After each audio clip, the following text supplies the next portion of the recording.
Bonjour à tous, bienvenue sur notre atelier sur les robots.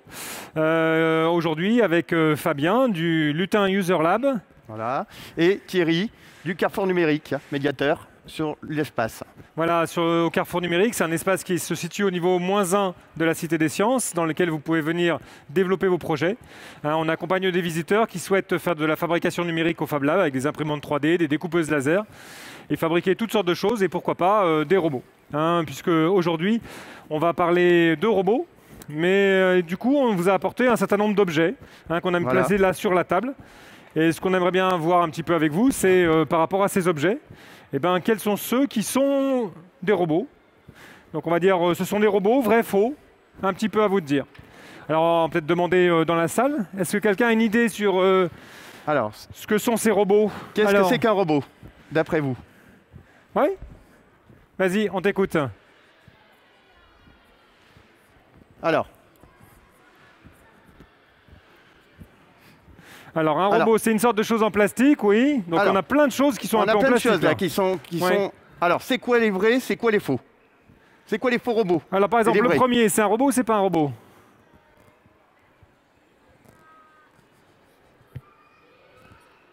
Tu penses que oui. Ok, on va dire c'est un robot, c'est vrai. Le deuxième, est-ce que c'est un robot ou est-ce que c'est pas un robot? Non, on va dire que c'est faux. Ok.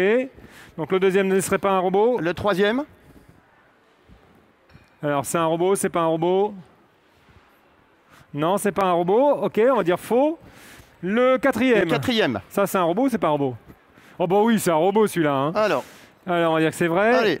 Et le dernier? Et le dernier? Ça, c'est un robot. C'est un robot. Et donc on a dit que le premier, c'est un robot, les deux suivants ne sont pas des robots, et puis les deux derniers sont des robots. Est-ce que tout le monde est d'accord avec ça? Oui? Tout le monde est d'accord? Eh bien, pas tout à fait. Pas tout à fait. Et on va voir pourquoi. Donc, tu as dit que le premier, c'était un robot. Eh bien, tu as raison. Le premier est bien un robot. On verra tout à l'heure pourquoi. Le deuxième, tu nous as dit que ce n'était pas un robot. Eh bien, si, le deuxième est aussi un robot. D'accord? Le troisième, tu nous as dit que ce n'était pas un robot. Eh bien, c'est encore un robot. Donc, celui-ci est aussi un robot. Le quatrième, tu nous as dit, évidemment que c'est un robot. Eh bien non, ce n'est pas un robot. Ce n'est pas un robot. Voilà, alors que pourtant, il ressemble tellement à un robot. Et le dernier... Le cinquième? Ah oui, le dernier, c'est vraiment... Le dernier, c'est vraiment un robot. Vraiment, vraiment un robot. D'accord? Alors, ce qu'on va essayer de comprendre ensemble, c'est pourquoi celui-ci n'est pas un robot, ceux-là en sont, alors que peut-être que l'intuition nous indiquait le contraire. Donc, on va se poser la question de savoir qu'est-ce qu'il faut pour être un robot. Alors, qui a une idée là-dessus? Qu'est-ce qu'il faut avoir pour être... Oui, on t'écoute.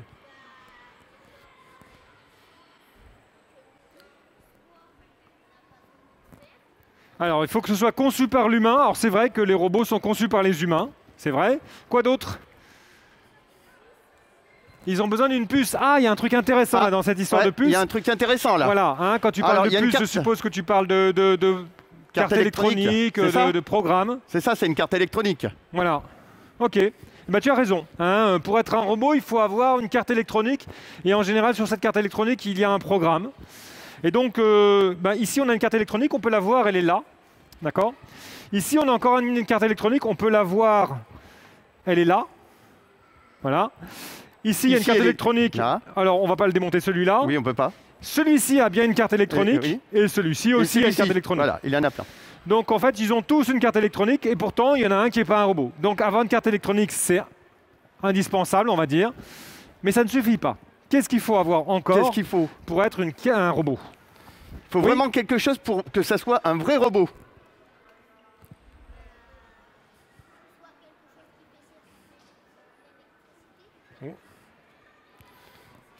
Alors, une alimentation. Oui, c'est vrai qu'il faut avoir de l'énergie électrique. Oui. Oui. Quoi d'autre? Oui, d'électricité, on l'a déjà dit. Oui, effectivement, tu as raison. Alors, il peut y avoir des robots qui ont moins d'électricité que d'autres ou qui n'en ont pas, et qui ont plutôt des systèmes hydrauliques ou des choses comme ça. Mais très souvent, dans les robots, il y a des systèmes électriques, oui. Donc, et puis, de toute façon, pour la carte électronique, on aura besoin d'électricité. Donc, il y a de l'électricité pour avoir un robot. Il y a une carte électronique, on l'a dit. Mais tout ce qui a une carte électronique n'est pas forcément un robot. Alors, qu'est-ce qu'il faut avoir encore? il manque quelque chose pour que ça soit un vrai robot, par exemple pour celui-ci. Il manque quelque chose. Oui. Ah, du mouvement, c'est vrai, hein, un robot. Il faut du mouvement. Et du mouvement, c'est fait par quoi? Il faut quoi pour faire du mouvement?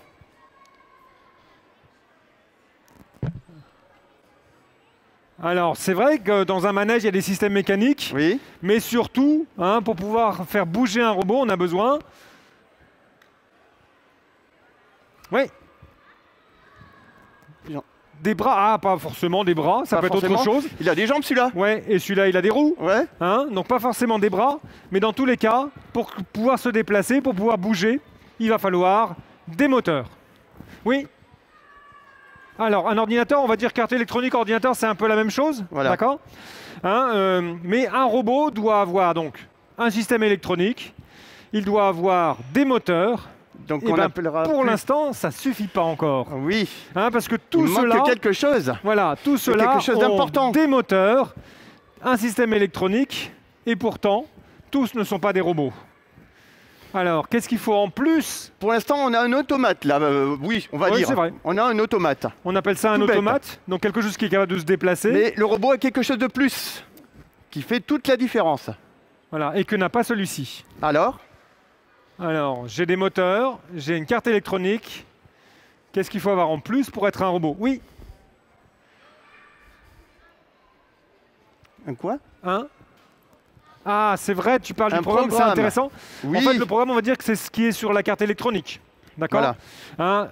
Donc c'est intéressant ce que tu dis, parce que en général, sur ces cartes électroniques, ce ne sont pas des cartes élémentaires, ce sont souvent des cartes sur lesquelles on a ce qu'on appelle des microcontrôleurs ou des microprocesseurs, c'est-à-dire un lieu, un endroit où on peut exécuter un programme.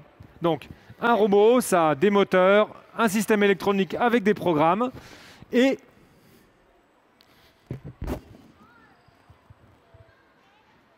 alors, il peut avoir une tête, oui. Alors, ils ont des têtes, celui-là, il n'en a pas vraiment. Ouais, celui-là non plus. Alors, oui. Donc la tête, c'est pas obligatoire. On remarque que d'ailleurs, si celui-là est un robot, il ne ressemble pas franchement à un humain. Donc qui dit robot dit pas forcément ressemblant à un humain. Non. Mais pourtant, il faut avoir des moteurs, il faut avoir un système électronique. Et en plus, alors, un robot, oui. Alors, on va dire que le programme, c'est ça qui va donner les ordres. D'accord? Mais dans un robot, il y a une différence avec un automate, c'est que, par exemple, imaginons un automate qui soit capable de jouer du piano. Très bien, on lui demande de jouer une sonate de Beethoven et il joue la sonate de Beethoven.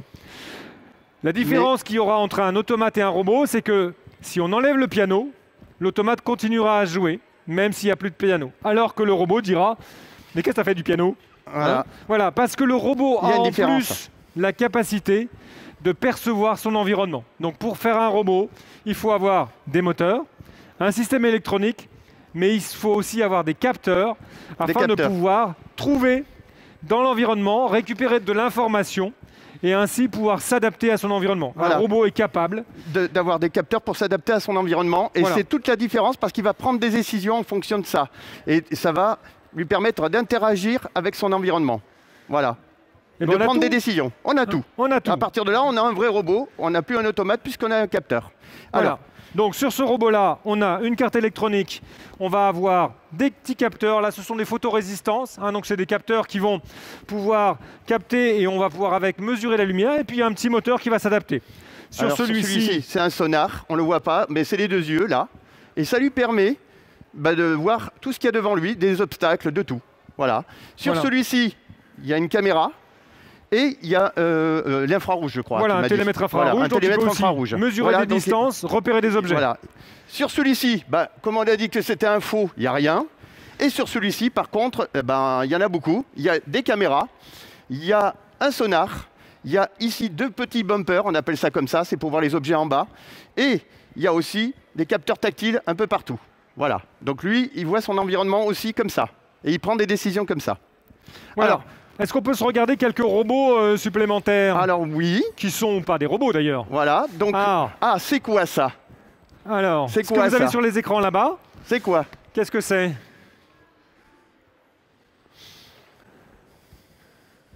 Alors? Oui? Oui, c'est une machine à laver le linge. Très bien, un lave-linge. Alors, qu'est-ce qu'elle a de spécial pour être un robot, cette machine? Qu'est-ce qu'elle fait de spécial? Oui.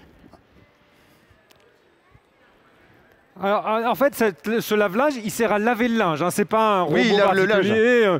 C'est pas un Transformers. Hein. C'est bien un lave-linge. Oui, c'est un vrai lave-linge. Nous, on dit c'est un robot. Oui. Alors, si c'est un robot, ça veut dire qu'il a... Alors, oui, effectivement, il a une certains automatismes, il a une certaine autonomie, oui. Il a des programmes, c'est vrai. Aussi, Donc, il y a des programmes, une carte électronique. Est-ce qu'il y a un moteur dans un lave-linge? Est-ce qu'il y a un moteur? Il y a un moteur? Ce qu'on appelle en robotique un actionneur aussi. Oui, bien sûr, pour faire tourner le linge, il faut bien un moteur. Donc, il y a des moteurs. Est-ce qu'il y a des capteurs? Alors, il y a des capteurs? Oui. Quel genre de capteur? Capteur de température, effectivement, pour voir si on est à la bonne température, mais vous allez trouver aussi des capteurs pour l'eau, vous allez trouver des capteurs pour peser le linge. Hein. Aujourd'hui, les lave-linges vont peser le linge et vont adapter le programme en fonction de la quantité de linge qu'on a pu mettre à l'intérieur. Et voilà pourquoi c'est aussi un robot. Un robot est capable de capter son environnement et d'adapter son programme ou ses actions en fonction du milieu, de l'environnement dans lequel il se situe. Donc, ce robot-là, vous l'avez à la maison. Voilà. Et il y en a d'autres autour de nous. Il y a par exemple les ascenseurs, certains ascenseurs intelligents. Mais il y a aussi ça. Vous connaissez ça? Qu'est-ce que c'est? C'est quoi? C'est un drone, C'est un drone. Eh ben, c'est un robot aussi. Il est bourré de capteurs. Et il peut être soit autonome, donc piloté par un pilote, ou aussi complètement autonome, c'est-à-dire complètement en navigation tout seul, dans un espace, pour aller faire une mission par exemple. Si c'est un drone militaire ou si c'est un drone pour observer les champs, il peut se balader tout seul au-dessus du champ pour voir des choses particulières. Voilà. Donc c'est aussi un robot, en sorte. Donc ensuite, et ça, c'est quoi? Oui. Alors c'est aussi un robot, oui. Ça c'est ce qu'on appelle des robots industriels. Hein, ces robots industriels sont des robots qui servent à construire, qu'on va trouver sur les chaînes de montage par exemple. Et dans ce robot-là, vous allez avoir des capteurs qui permettent de repérer les pièces qui doivent être sur lesquelles le robot doit opérer. Des robots, les moteurs peuvent avoir des capteurs aussi de température ou autres. Et donc ce robot-là, eh bien, c'est en fait le robot qu'on trouve le plus souvent dans l'industrie. C'est celui qu'on a à côté aussi sur l'exposition. Exactement. Parce que ces petits robots-là qu'on vous a amenés aujourd'hui, eh bien, c'est, on va dire, des robots de divertissement, des robots éducatifs, plutôt des robots éducatifs, voilà. Mais la plupart des robots qui sont fabriqués aujourd'hui dans l'industrie ressemblent plutôt à celui qu'on vous a mis en image. Voilà. Donc, je regarde si... Et ça, c'est quoi ça? Oui. Ah, une jambe robotique. Oui, c'est presque ça. Alors, on appelle ça... Fabien? Un exosquelette, en fait. Voilà. C'est un exosquelette. Et ça fonctionne comment, cette chose-là? Ça a bien des capteurs, en fait. Et ça a des capteurs sur les muscles. Et en fait, ça prend une impulsion musculaire et ça accompagne le geste par rapport à l'impulsion musculaire qu'il y a dans la jambe. Voilà, on va faire simple. Oui, c'est ça. Voilà. Donc, en fait, il capte et il adapte sa réponse. Il s'adapte à la jambe, à l'élan ou au pas. Voilà. D'accord. Voilà pour les capteurs, les moteurs et nos fameux robots. Et donc on a dit que dans un robot, il y avait des capteurs, des actionneurs, mais il y avait aussi un programme. Oui, il y a un programme qui va décider, en fonction de l'environnement, qui va décider de ses actions. Comment ça se passe? Alors voilà, un exemple de programme. Alors là, on va vous le présenter. Voilà, on va être sur on va essayer de réfléchir à ce que pourrait être le robot le plus simple, le plus minimal possible. Hein, et donc c'est pour ça qu'on vous a fait ce tout petit robot. Donc il y a une carte électronique, 2 capteurs de luminosité et puis un petit moteur. Et donc, je vais le brancher. Alors. Voilà. Et donc, une fois qu'il est branché, il va mesurer la quantité de lumière qui est reçue par chaque petite photorésistance qui sont ici et là. Et suivant la différence de lumière qu'il y a, eh bien, le moteur va tourner. D'accord? Alors par exemple, à quoi ça peut servir un tel dispositif? Eh ben, ça pourrait être des capteurs de lumière, une cellule photovoltaïque, et puis on décide d'orienter le panneau solaire en fonction de l'endroit d'où vient la lumière pour capter le maximum de lumière. D'accord? Voilà. Et donc si je prends une petite lampe et que j'éclaire l'une plus que l'autre, là on voit que la flèche se dirige vers la droite. Ça devrait bouger. Et si j'éclaire plutôt celle de gauche, alors il a un petit peu de mal. Hop, ici, parce qu'il y a plein de projecteurs partout. Et là, oui. Voilà. D'accord? Donc il va adapter. Alors, quel programme il faut mettre là-dessus? Si on cherche le programme le plus simple possible, ça va être celui que vous avez sur les écrans. En gros, je vais mesurer la quantité de lumière que j'ai à gauche, la quantité de lumière que j'ai à droite. Puis si j'ai plus de lumière à gauche qu'à droite, alors je vais m'orienter vers la gauche. Sinon, je vais m'orienter vers la droite. Voilà.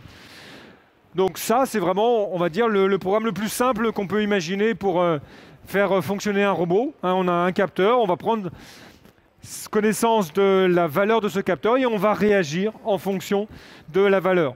Et le programme qui est sur cette carte électronique qu'on appelle une carte Arduino, c'est rien d'autre que ce qui est écrit à l'écran. Il y a quelques lignes en plus pour paramétrer le tout, etc. C'est écrit dans un langage qui est un petit peu moins français, qu'on appelle un langage de programmation. Mais globalement, le noyau du programme, c'est aussi simple que ça. D'accord? Alors évidemment, c'est très simple parce qu'il y a juste 2 petits capteurs, un seul moteur.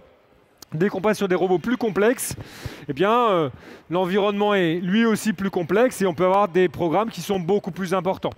On va justement passer sur un environnement un petit peu plus évolué. Alors, il y a celui-ci que je voulais présenter avant quand même. C'est à peu près pareil. Il est tout simple. Vous voyez, c'est une petite carte comme celle-ci, sauf que là, elle voit...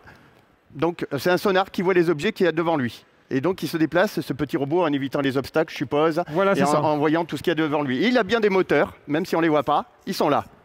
Voilà, ils sont en bas. Et donc, avec ça, il va pouvoir se déplacer et voir son environnement. Alors, on va passer à quelque chose d'un peu plus complexe. Ici, vous avez un robot, c'est Nao. Alors, Nao, c'est un robot qui, à l'origine, est français, qui aujourd'hui est japonais, et lui, il est bardé de capteurs. Et il a 2 caméras ici, vous voyez. On parlait de capteurs tout à l'heure. Il a ici un sonar, ce qu'on retrouve dans le petit là. Et pourquoi ils ont mis 2 caméras? Ah, une pour voir les pieds et une pour voir devant lui. D'accord. Parce que là, s'il ne voit pas devant lui, catastrophe. C'est vite patatras. Surtout sur un robot qui marche sur ses 2 pieds. C'est très risqué. Et pour même éviter les chutes, ils en ont rajouté un 3e par rapport à ça. Au niveau des pieds, c'est les bumpers. C'est tout simplement un petit contact mécanique qui dit que s'il y a un objet en bas, qu'il le touche, il s'arrête. Si on lui demande, bien sûr, dans le programme. S'il ne le fait pas, c'est tout de suite catastrophique, il va tomber. Voilà. Et il a un dernier capteur qu'on ne voit pas, qui est dans son torse, qui est une centrale inertielle qui lui permet normalement de garder l'équilibre. Voilà. Donc, après, il est un peu sophistiqué parce qu'il a des sorties sonores parce qu'il parle, et il est capable de comprendre la voix. Et les 2 caméras lui permettent aussi, comme à celui-ci, de voir des objets. Alors, je vais commencer par un programme très simple. Je vais vous faire une démonstration d'un programme très simple concernant Nao. On va commencer par travailler sur ce petit capteur. Et avant, je vais faire le programme minimal. Je vais vous montrer. Alors voilà à quoi ressemble l'environnement de développement de Nao. Et vous voyez, j'ai plusieurs boîtes sur l'environnement. Donc ici, j'ai une boîte pour lui dire... Alors, je ne sais pas si ça se voit bien, mais j'ai une boîte pour lui dire d'allumer le moteur. Ici, j'ai une boîte pour lui dire de se lever. Et ici, une boîte pour s'asseoir, une boîte pour arrêter le moteur. Et donc, si je les relie toutes, comme ça, voilà, je relie celle-ci à celle-ci, pour le faire se lever. J'allume les moteurs en premier, je lui dis de se lever. Ensuite, je lui dis d'attendre un tout petit peu. Donc là, je lui dis de se relever, de s'asseoir. Et une fois qu'il est assis en position de sécurité, puisque j'appelle ça la position de sécurité, je peux arrêter les moteurs. Alors, s'il veut bien, voilà. Mais dis donc, c'est super facile la programmation en fait. Tu as juste à, c'est tirer juste des fils entre les voilà, boîtes. Quoi. Je tire des fils, et une fois que j'ai fait ça, je vais tout simplement lui demander de démarrer le programme. Alors, je vais le tenir, parce qu'il est sur une table. J'aurais dû le mettre au sol, mais là, je vais le tenir. Je vais le laisser se lever. Voilà, voyez. Je viens donc de faire un programme très simple. Voilà. Et il va attendre un délai. Et il devrait, voilà, s'asseoir tout seul. Alors, je vais le laisser faire, puisqu'il devrait le faire. Alors, voilà. Voyez, ça, c'est le programme minimal. Est-ce qu'il va utiliser des capteurs, là? Ah oui, j'en ai parlé tout à l'heure. Il peut utiliser celui-ci aussi. On peut s'amuser avec. Alors, c'est ce que je vais faire. Je vais m'amuser un peu avec celui-ci. Alors, je vais décabler mon petit programme. Pas entièrement. Je vais juste faire ça. Voilà, j'enlève les câbles qui ne me servent plus. Donc, je vais câbler l'entrée ici pour pouvoir faire un choix sur la zone tactile. Ensuite, je vais relier le front de la zone tactile à une petite boîte qui s'appelle le bumper. Ah, ça tombe bien, ben, c'est justement ça. Et donc, selon l'appui sur l'un ou sur l'autre, à droite ou à gauche, il va me dire quelque chose. Alors pour ça, pour qu'il me dise quelque chose, donc je vais relier. Donc celui-ci, c'est le gauche, et celui-ci, en sortie, c'est le droite. Et une fois que j'ai fait ça, bah, si je veux recommencer autant de fois que je veux, bah, tout simplement, je reviens, voilà, au capteur tactile, comme ça, je peux boucler dessus. Alors pourquoi je boucle dessus? C'est pour lui redemander autant de fois que je veux. Et ensuite, bah, je vais lui dire à un moment donné, il faut sortir du programme. Voilà. Donc je vais câbler juste ça. Je lui dis, tu t'assois, tu te mets en position de sécurité et tu peux arrêter les moteurs. Alors on va essayer. Normalement, c'est bon. Alors je vais essayer sur la table. Il va se lever. Allez. C'est risqué sur une table, mais ça marche. Alors voilà. Hop là. Alors, je le mets en route. Hey, tu m'as chatouillé le bumper gauche. Voilà. Donc je recommence. Oui. Alors normalement ça devrait fonctionner. Désolé, ça devrait fonctionner. Et à moins que je l'ai mal câblé. Voilà. Bon, je vais lui demander de sortir. Et je vais le relancer. Ça aurait dû fonctionner. Désolé, j'aurais dû avoir le second bumper. Et pour une raison Mais alors, que je ne sais pas. dans tes boîtes, Oui. il n'y a pas du tout de ligne de programmation comme sur Arduino? Alors si, il y en a. Derrière, il y a du code qui se cache. Le voici. Voilà. Alors, il y a d'autres boîtes. Et puis, dans les boîtes, par exemple celle-ci, on trouve du code. Voilà. Alors, je vais essayer de vous le montrer. Ah, donc c'est du code comme sur Arduino, Voilà. sauf que pour que ce On soit le plus voit sur le facile, côté, là. c'est mis dans des boîtes. Voilà, c'est mis dans des boîtes. D'accord. Donc, à partir de là, les boîtes, elles permettent une interaction directe et de créer des séquences complètes pour que le robot réagisse à des entrées, comme je viens de le faire là. Mais on peut faire des programmes beaucoup plus compliqués. Il existe des programmes, par exemple, pour lui faire reconnaître des objets, mais des objets qu'on lui a appris à l'avance. Par exemple, ça. Des petits objets comme ça. Des petits objets comme ça. Et on va voir comment il va réagir. Alors, je vais essayer de le faire réagir avec ces deux objets-là, et on va voir ce qu'il va dire. Alors, je vais le lancer.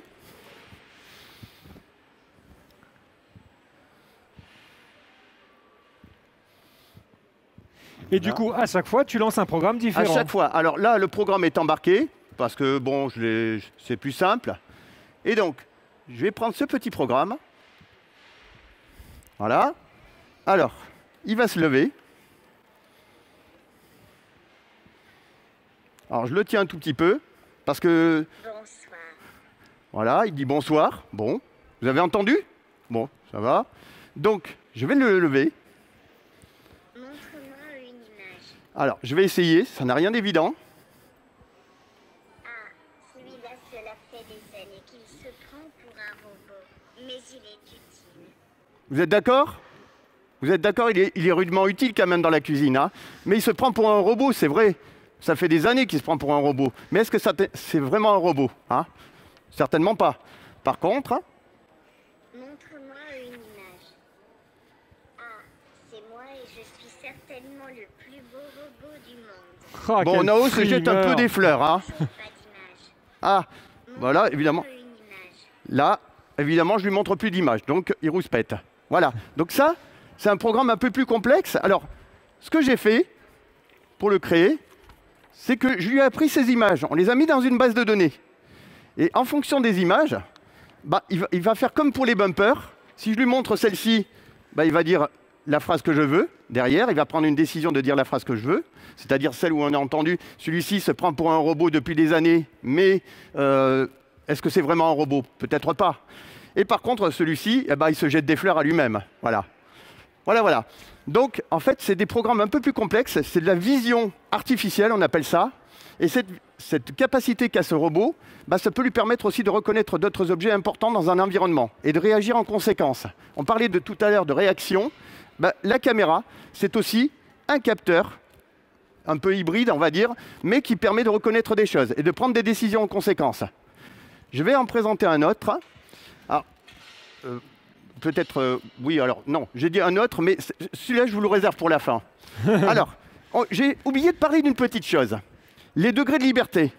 Ah oui, on parle les beaucoup degrés de de liberté. oui. Et Nao, il est spécial parce que c'est un robot humanoïde. Et comme tous les robots humanoïdes, il a des degrés de liberté. Alors les degrés de liberté, c'est quoi? Ben, c'est tout simplement, dans l'espace, c'est les mouvements qu'il va pouvoir faire sur un joint. Ici, on appelle ça des joints. Il y a des moteurs dedans. Et c'est dans l'espace, les mouvements qu'il va pouvoir faire sur les axes, hein, par rapport à ces moteurs. Et donc, par rapport à ça, ça va lui permettre d'avoir une motricité plus ou moins fine ou plus ou moins grossière pour celui-ci. Mais celui-ci, c'est utile parce que ça lui permet de se déplacer un peu partout, sur tout terrain. On est bien d'accord? Tout à fait. Voilà. Alors que celui-ci, il aura un petit peu plus de mal. Il a moins de degrés de liberté. Alors celui-ci, je crois que c'est 2 à vue de nez. Ouais. Là, enfin, 2. Il y en a 1, 2, oui, 3. 3, Ouais. 4. D'accord. Voilà. Et donc celui-ci, il y a rien que pour faire bouger le bras, il y a déjà 2 moteurs. Et celui-ci, par contre, il n'y en a qu'un là. Donc voilà. Donc, et dans la jambe, je passe parce qu'il y en a pas mal aussi. Et surtout sur la cheville, qui est un petit bijou. Voilà. Pour éviter qu'il tombe. Et donc, il a combien de degrés de liberté en tout? Alors, en tout et pour tout, il en a 25. D'accord. 25 degrés de liberté. Et donc, ces 25 degrés de liberté bah, lui donnent quand même une certaine aisance. Et d'ailleurs, bah, en fin d'exposé, hein, on vous montrera ce qu'il est capable de faire en mode automate ce coup-ci. Parce que là, je l'ai programmé pour qu'il fasse quelque chose.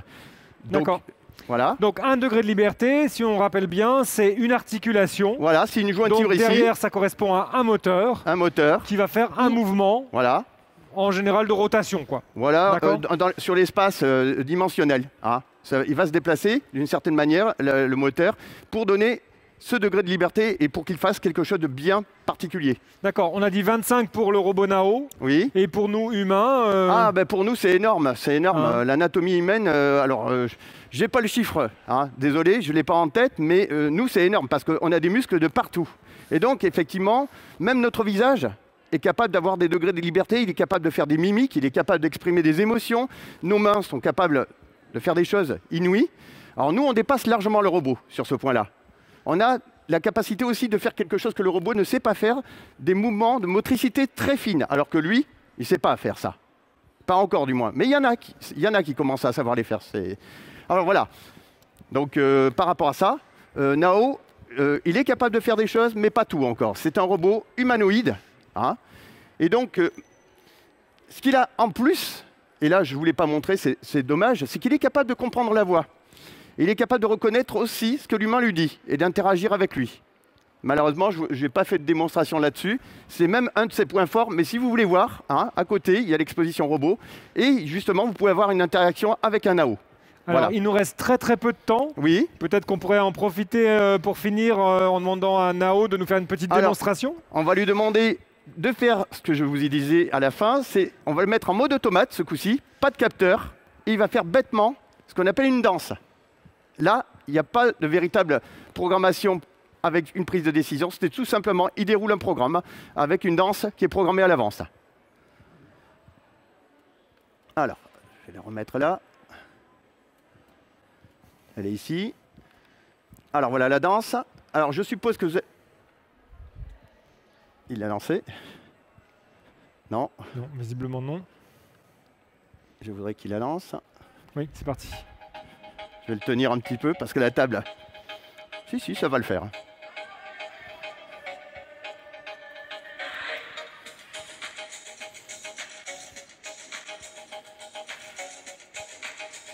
La table...